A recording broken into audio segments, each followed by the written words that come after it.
Hi, everybody, and welcome back to another Tools for Perseverance. This is Dr. Jessica Wright, and today we're going to be talking about resilience. Now, I have a picture of Bugs Bunny and Elmer Fudd up on the screen because I want to think about resilience as I've seen it defined a couple of different times by psychologists as our ability to bounce back. Now, the bunny and the hunter are sitting here in this picture, and no one's bouncing anywhere. But you know that cartoon image of, the bunny falling off of a rooftop and then bouncing out on the sidewalk? Sorry, guys, I didn't mean to stutter there. One of my children just came in to ask me a question, and I was trying to keep teaching. So everyone, enjoy working from home, enjoy the time with your family, enjoy the closeness and the memories that you get to have.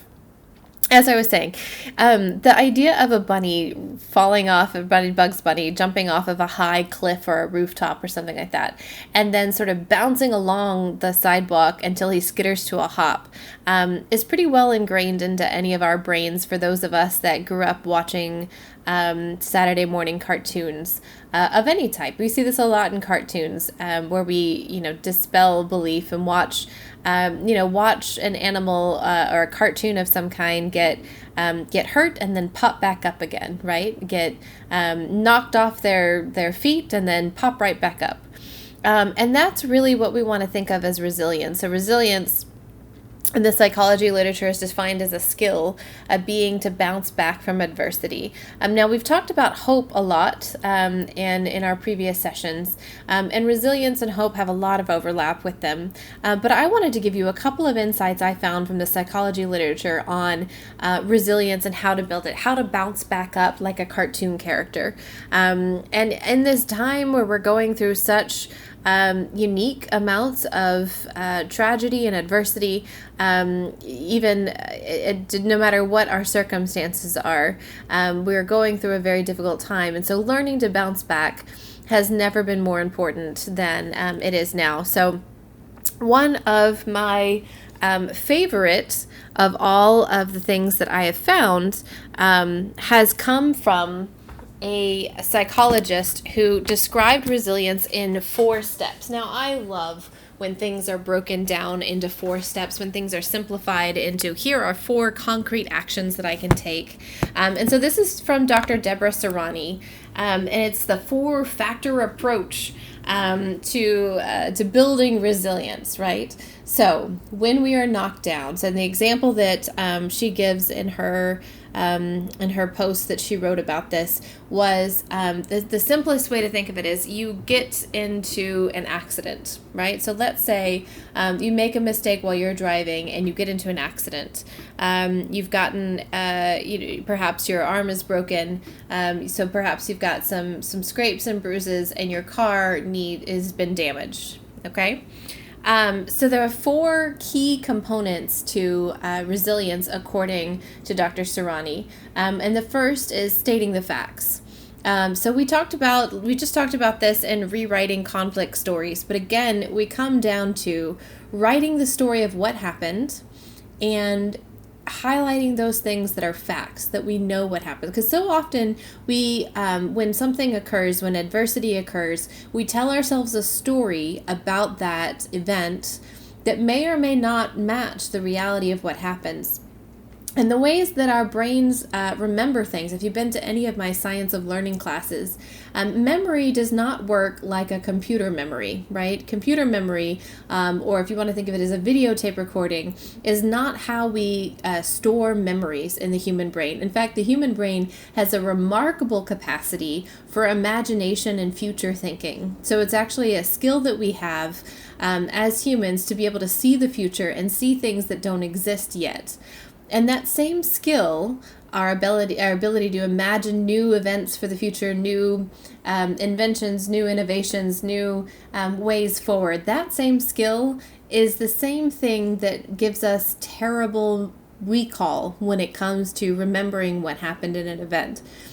So if you study memory at all, those two things are linked: our ability to imagine a new future and our inability to remember details.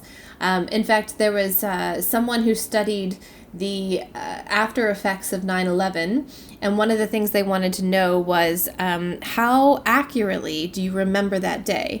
And they actually polled, so most of us think we remember that day fairly accurately, and they polled individuals, they studied individuals that lived in New York City, and they measure them by how far away from the epicenter of the event that they were. So how far away from the Twin Towers they were.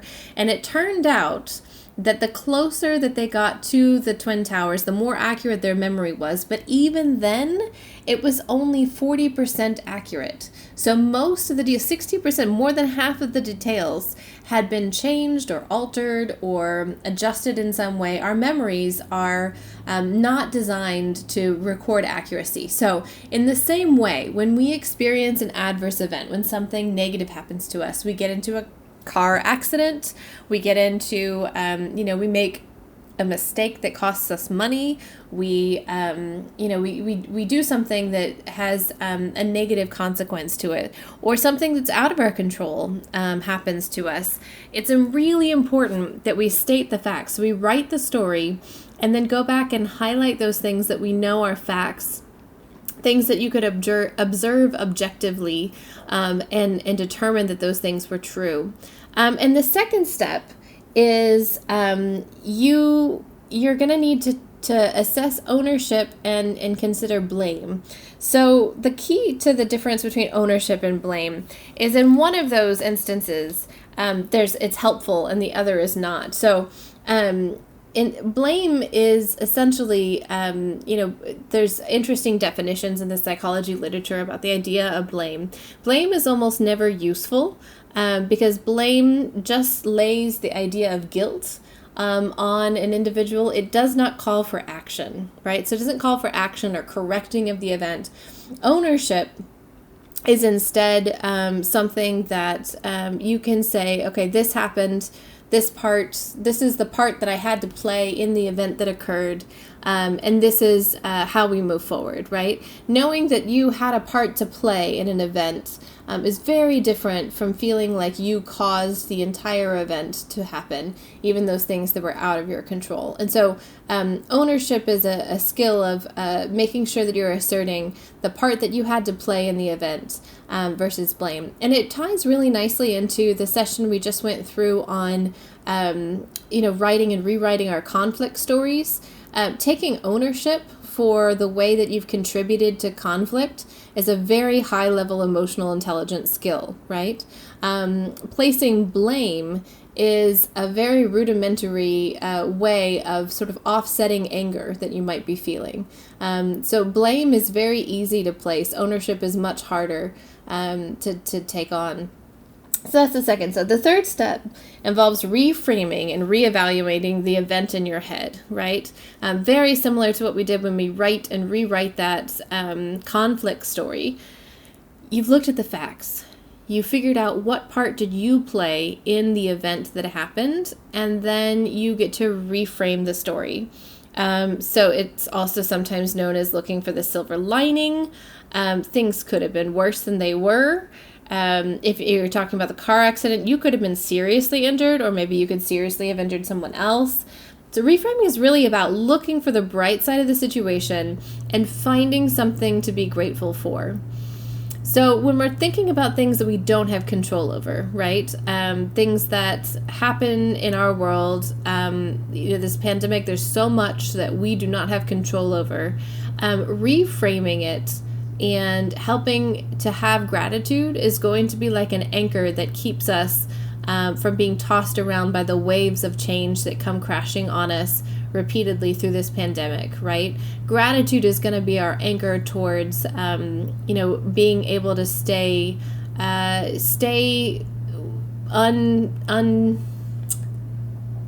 course. Those are the words I'm looking for. To stay on course. So reframing it again, being able to look for the gratitude, right? Someone had said once that whenever there's people that are getting hurt, or if you witness a car accident, or if you witness something going on, always be looking for the people that help. And those people that help are going to be there, in the scene, right? So if you witness something terrible happening on television, look for the people that help. And thankfully, we have a lot of individuals in the world that are doing a lot to help, right? Restaurateurs are starting to give out food to everyone who needs it, right? There's lots of groups are busy feeding other people. There are people that are donating time and money to everyone who's unemployed right now. There are people who are risking their lives to save other lives. There's a lot of good going on right now. The last step in resilience, according to this 4-step process, is giving yourself time. And this is maybe the hardest one, especially in a culture that we generally tend to move at a very fast pace from one thing to the next. And so giving yourself time is going to be really key, really important. It's giving yourself time to heal and adjust after the trauma happened. So just like if you had gotten into a car accident and broken your arm is going to need time. It's going to need weeks to heal, if not months, right? And in the same way, when we go through something difficult, you're going to need time, and everyone will need a different amount of time to heal. So just because your coworker or your cousin or someone else is ready to pop up out of their new normal that they're in right now and try to go back to work, go back to their next thing, just because someone next to you has moved on or is ready to move on does not mean that it's important for you to be ready to move on. You need to have time to heal from your experience that you're going through. And that happens at a micro level and it happens at a macro level. So a micro level, if something scary happens, right? If you have a health scare, if one of your family members is sick, and then they recover, you need time to heal from that. If it's you that have done it and you've healed physically, you might need time to heal before you're mentally and emotionally healthy again. Right? So allowing yourself time is one of the harder components because it feels, sometimes our culture sends messages that allowing yourself time to heal is self-indulgent. But I would argue that is how we get to a place where we are mentally as healthy as we are physically, and valuing our mental health as much as we value our physical health is increasingly being recognized as very important. So this is the 4-step process that Dr. Deborah Serrani came up with when it comes to resilience: stating the facts, reframing it, looking at ownership versus taking blame, and then giving yourself time. I studied them out of order. It's state the facts, looking at ownership versus blame, then reframing it, and then giving yourself time. This was her first 4-step process. And so my question to you is for you to put in the chat box: what is the most difficult for you? Which of the 4 steps is most difficult for you? I'm curious about this because I know what's most difficult for me, but I want to know from you, which of these 4 steps is most difficult?